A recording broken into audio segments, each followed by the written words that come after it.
number 2 role still up for grabs? Are you guys still competing for that number 2 role? Number 2 role? Like number 2 string quarterback. The back. Oh, Yeah. honestly, bro, I really don't look into that. I don't care. Whenever it's time for me to get out there and play, I'm going to play. Adversity, things is going to knock you down sometimes, but the main thing about it is you just got to push through it.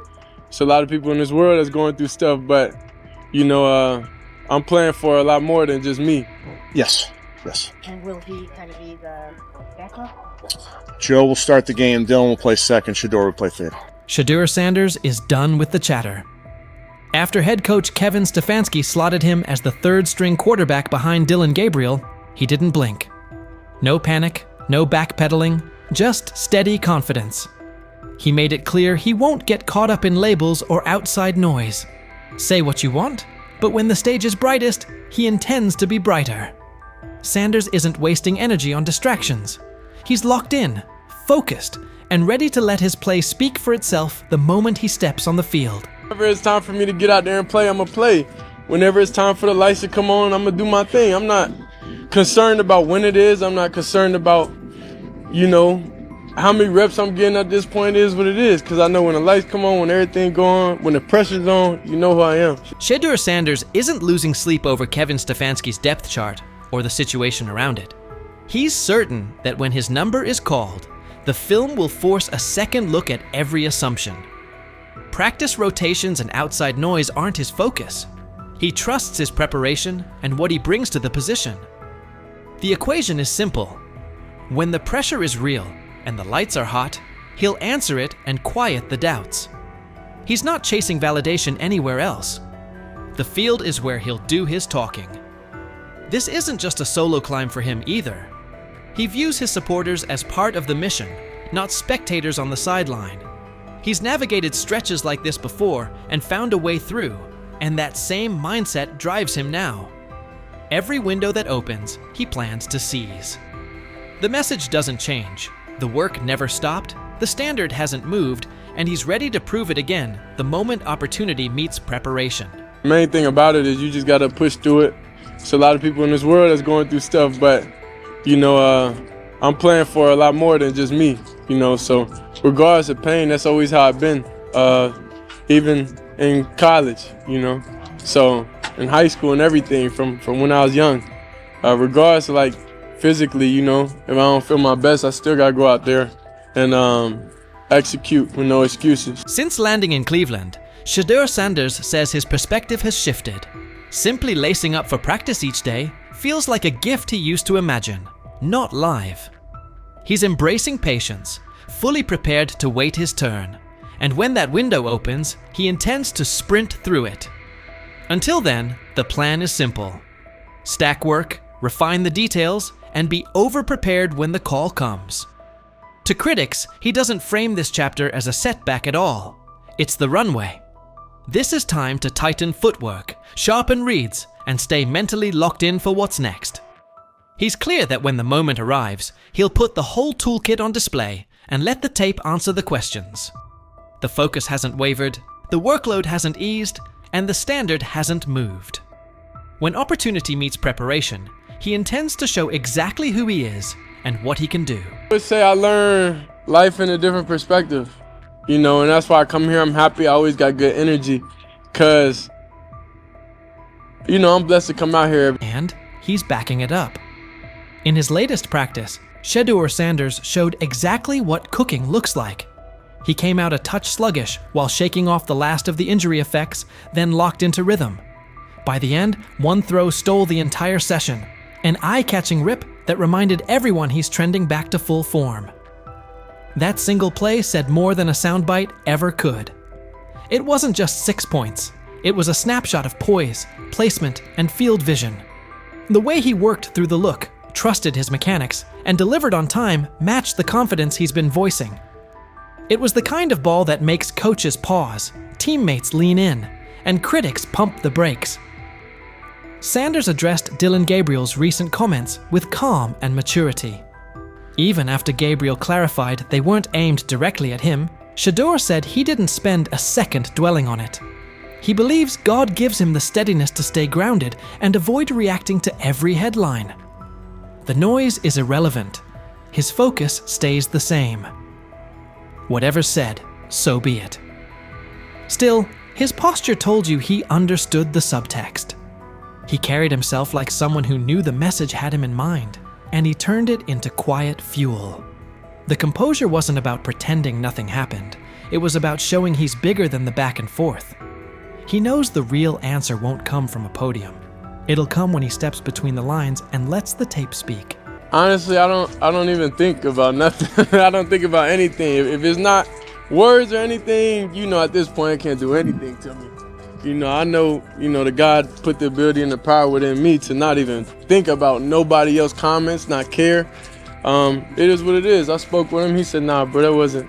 He said, that wasn't. He told me on the plane. He came up. He was like, nah, bro, that wasn't at you. I see how they trying to spin. I'm like, oh, all right.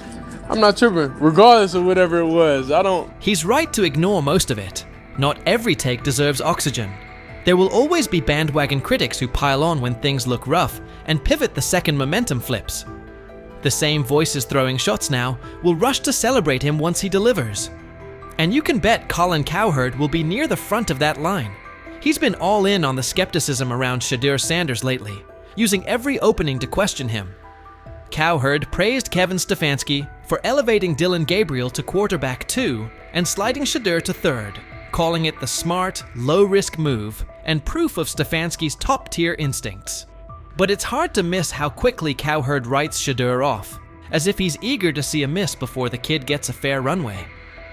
Cowherd didn't stop there. He mocked Shedeur and his supporters, pointing out that several franchises were searching for starters and many more needed steady backups, and none chose him. He hammered the draft optics too. Dylan Gabriel in the 3rd round versus Shedeur in the 5th, framing that as the league's verdict. In his telling, the message is already settled. Shedeur's backers may have shrugged at that before, but, as Cowherd puts it, the numbers make the case. And many of us believe Jimmy Haslam, the owner of the Browns, is the one that nudged the front office into drafting him. So the Browns drafted Dylan Gabriel 2 rounds before. So you can run to your Reddit board and dogpound.com and say it's a conspiracy, but the whole league told you he's a 5th-round quarterback. And the Browns are telling you, Kevin Stefanski, who won 11 games in 2023 with nonsense in a division with the Ravens, in the AFC. Shedeur Sanders' time in Cleveland is turning into a story of resilience, focus, and quiet resolve. Even as the 3rd-string quarterback behind Dylan Gabriel, he hasn't let rankings or outside opinions throw him off course. From day one, he's kept his eyes on the bigger picture, steady growth, daily preparation, and being ready the second his opportunity arrives. Every critique is fuel, not a verdict, and he's using it to sharpen his game. His recent work on the field backs that up. Coming off injury, he settled in quickly and found his rhythm, capping practice with a pinpoint touchdown that stood out as the day's highlight. The timing, placement, and poise on that throw reflected the same confidence he's been preaching, reading the look, trusting his mechanics, and executing cleanly. It's the kind of rep that gets a coach's attention, earns teammates' trust, and makes skeptics pause. Sanders' maturity shows in how he handles chatter from teammates, rivals, and the media. Whether responding to Dylan Gabriel's comments or brushing off negative noise, he stays grounded, crediting faith and focus for keeping him steady. He knows the talk is part of the job, and he's committed to letting the film speak louder than any quote. Meanwhile, critics like Colin Cowherd have leaned into the doubts, pointing to draft status, Gabriel in the 3rd round, Shedeur in the 5th, and the lack of immediate interest from teams as proof the league has already made up its mind. Sanders isn't letting that define him. He understands success isn't about early labels. It's about persistence, preparation, and performance when it counts. As he keeps stacking work and embracing each rep, it's clear he's preparing for the moment his potential becomes undeniable. The road may be tough, but his discipline and mindset suggest he's more than capable of rising above doubt and making his mark in the NFL. What's your read on Shedeur Sanders' approach so far? Do you think his patience and focus will pay off once he gets real snaps? And how much do takes like Colin Cowherd's actually impact a young quarterback? Do they hinder, or do they add fuel? So he says, this is exactly what he says.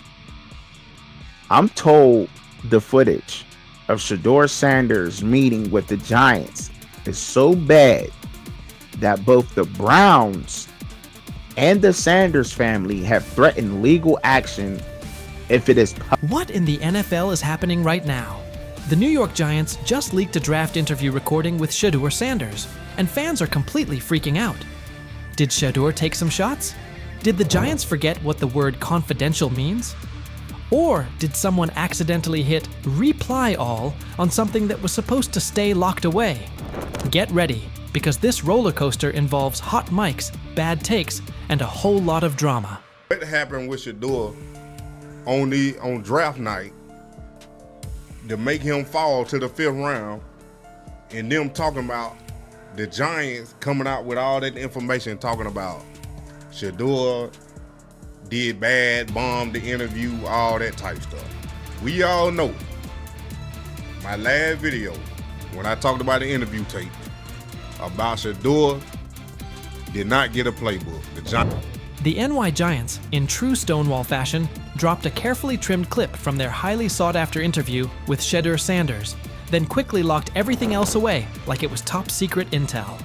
Was this a calculated PR stunt, or just a low-key attempt at sabotage?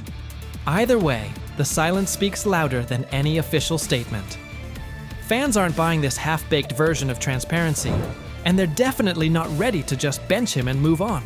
Instead, they're demanding answers, calling out the organization for what feels like a planned smear job. One thing's for sure, the hate is loud, but Shedeur's supporters are even louder. There was another team that he sat down with. What do you mean it didn't go well after that? So, he was pissed that they did that to him. They did that to him. He counter-confronted the them. same thing they do to every other quarterback prospect. They did that to him. They slide in a mistake to see if you catch it. Right.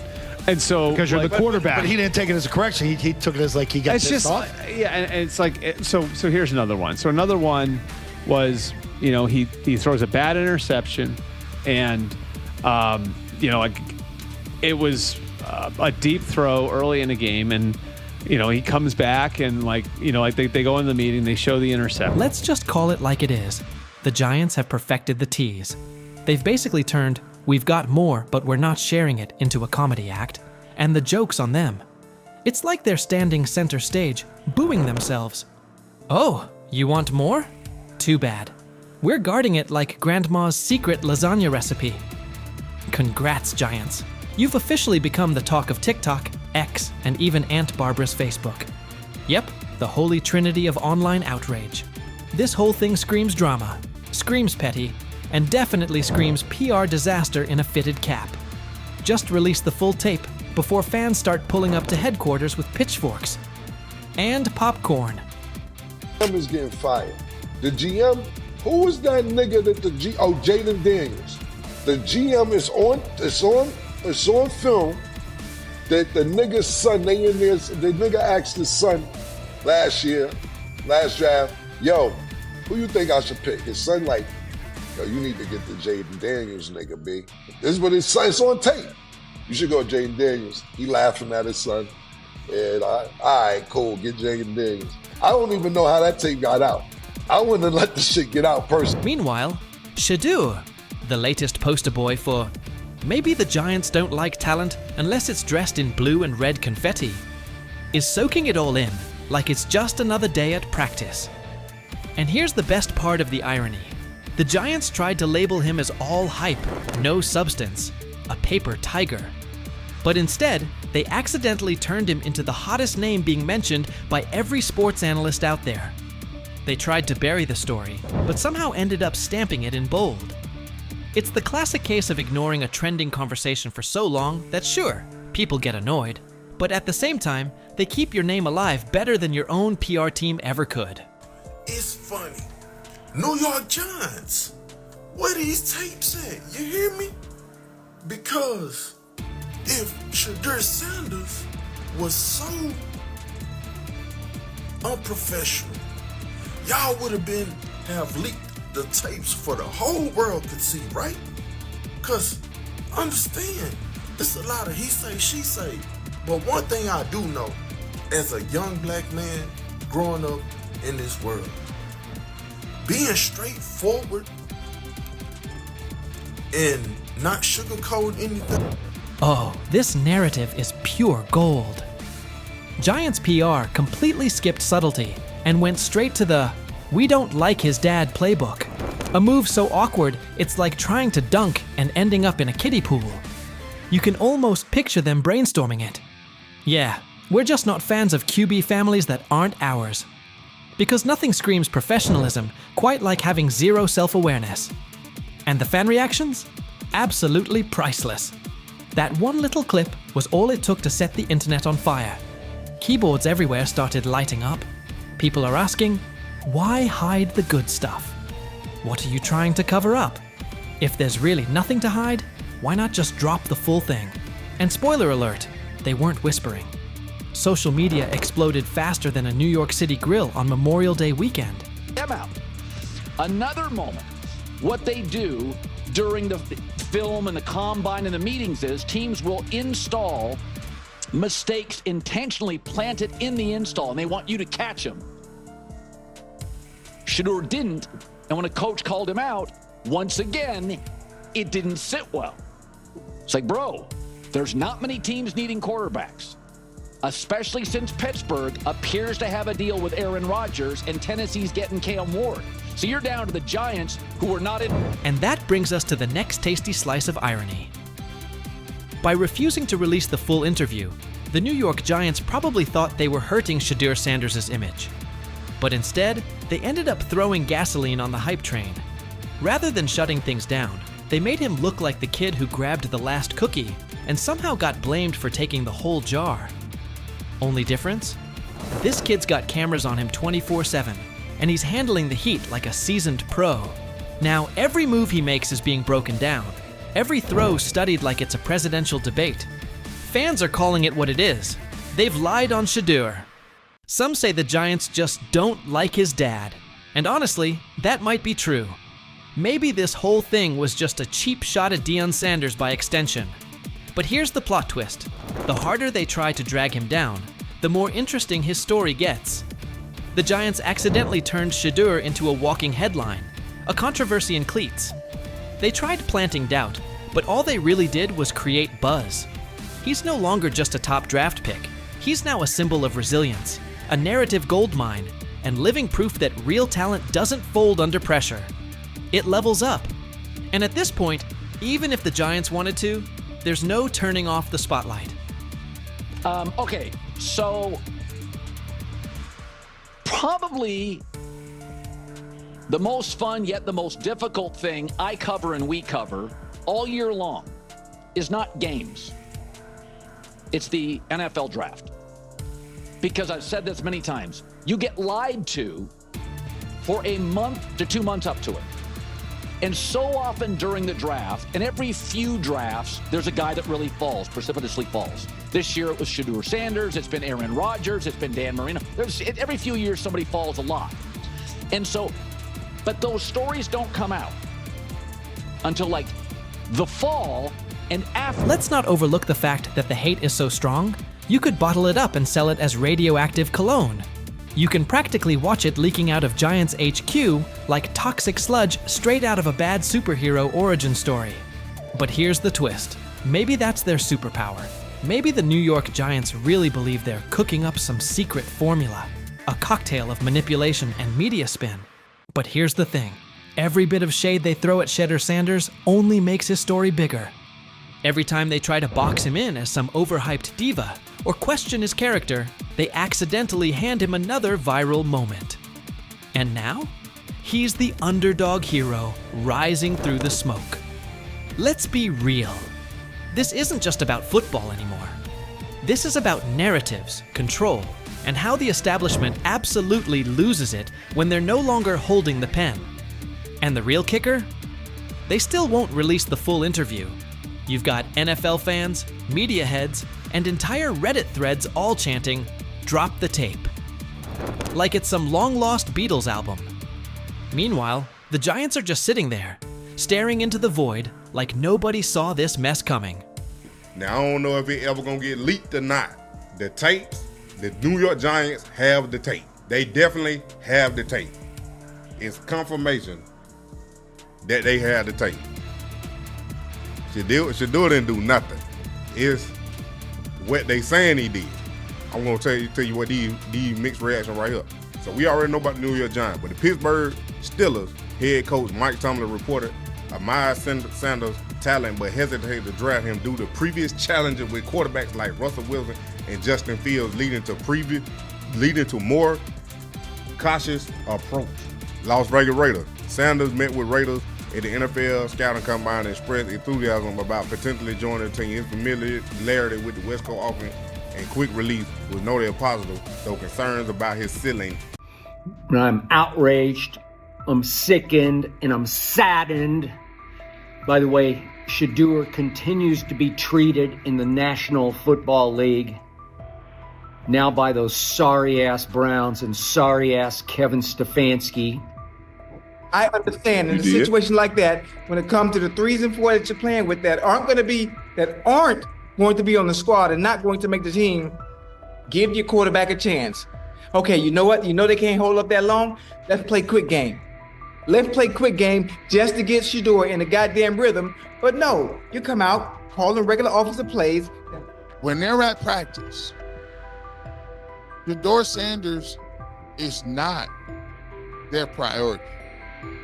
When he is at practice, he was staying hours beforehand, leaving hours later. Shedeur Sanders wasn't just tossed into the game last night, he was dropped into a no-win setup. Nothing about it felt accidental. From his first snap, it looked like one player against the entire machine. The Cleveland Browns, led by head coach Kevin Stefanski, seemed intent on cooling the hype and slowing his momentum. Instead, the plan backfired. The performance and the circumstances around it have sparked a wave of scrutiny, with analysts and reporters now calling out Stefanski and the Browns front office for engineering a preseason situation that stacked the deck against Shedeur. I'm going to answer this question by saying Shedeur Sanders, and I'm going to tell you why. I think he's being set up to... Stephen A. Smith said from the outset that the entire preseason would be engineered to undermine Shedeur Sanders. He argued that even starting the first preseason game was part of a plan to make him stumble, fueling the idea that he's just a 5th-round pick, and validating the skeptics. Whether that blueprint existed before the games kicked off or not, it didn't stop there. Now, attention has turned to Kevin Stefanski and the Cleveland Browns for placing Shedeur in an unfamiliar system and circumstances that set him up to falter. Garrett Bush echoed that criticism, noting that regardless of how hard Shedeur worked before and after practices, he was never treated as a true priority in their plans. When they're at practice, Shedeur Sanders is not their priority. When he is at practice, he was staying hours beforehand, leaving hours later. Kevin Stefanski doubled down, saying his group was executing and placing the responsibility squarely on Shedeur Sanders for the miscues. When pressed on whether having Shedeur work all week with 3rd and 4th team units contributed to the mistakes, Stefanski wouldn't budge. Rather than acknowledge that first team reps might have better prepared a rookie, he waved off the idea and reiterated that his job is to develop young players. But what kind of development plan withholds meaningful snaps with starters, then drops a promising prospect into live action and expects him to run concepts he's never practiced with them?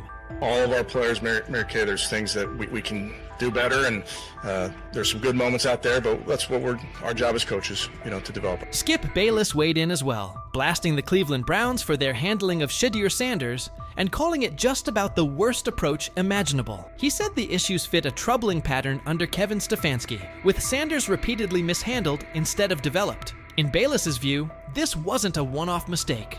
Sanders hasn't been given real opportunities or meaningful support. That treatment has only increased the pressure and made it even harder for him to succeed. I'm outraged, I'm sickened, and I'm saddened by the way Shedeur continues to be treated in the National Football League. Chad Johnson added that by surrounding Shedeur Sanders with offensive players unlikely to make the roster, Kevin Stefanski effectively stacked the deck against him. He argued that even a quarterback of Tom Brady's caliber would have struggled in that setup. Analysts have echoed the point, putting the blame on the coaching staff for failing to give Shedeur a fair platform to succeed. Ochocinco also warned that critics would soon brand Shedeur a failure and dismiss him as a 5th-string option. While ignoring the core problem, who engineered the situation in the first place. Despite the noise, he framed the backlash as part of a broader effort to drag Shedeur down, noting that some people seem more intent on tearing him apart than acknowledging the circumstances that shaped his performance. You just beat the guy. And that's okay. You get paid, he gets paid. Sometimes Ocho just gonna win because Ocho was just the better player. Sometimes the defensive back is gonna win. He wins some, you win more than you lose. Despite the noise, Shedeur Sanders never criticized head coach Kevin Stefanski or anyone else. He put the outcome on himself and focused on what he could control. He acknowledged there was plenty to clean up and committed to doing the work. He framed it as a learning opportunity, refusing to let one preseason outing define him. Like a veteran, he owned the mistakes, recognizing he needed better eye discipline on those designed runs and smarter decisions to keep the offense on schedule. He even took responsibility for every sack, stating they were on him. The response was measured and mature, reflecting his grasp of the position and his readiness to improve. No, I gotta watch the film, honestly. I can't say what it was. It's definitely different places where I could got my eyes in better spots and got to the progressions quicker and regardless of anything, so all those sacks, they definitely on me. How long can Shedeur Sanders keep absorbing the blame on his own? How long before the decision makers who've steered this process either stand up for him or at least grant him a fair look? More and more voices around the league see this as deliberate. Shedeur cleared the first gauntlet, but he's still tangled in the same net. That's the core problem. Not one preseason outing, but an apparatus that keeps tilting the field. The treatment of Shedeur Sanders forces hard questions about fairness, opportunity, and bias in the NFL. Despite the obstacles placed in front of him, he's responded with poise, owning his performance, identifying areas to improve, and committing to growth. But the larger issue isn't his willingness to learn, it's the structure around him that keeps narrowing his margin for success. His experience with the Browns, being dropped into situations where failure felt pre-written, points to deeper systemic habits. Young players, especially those who don't fit a preferred narrative, get boxed in, judged early, and developed late. This isn't only one quarterback story, it mirrors what countless prospects face when perception, politics, or preconceived roles outweigh on-field evaluation. As analysts and commentators continue to spotlight what's happening, it's clear the conversation about Shedeur Sanders has moved beyond a single depth chart debate. It's about dismantling baked-in biases and delivering a truly even playing field. Shedeur's resilience is real and admirable. The unanswered question is whether the system will evolve fast enough to let players like him do more than survive so they can finally thrive. What do you think?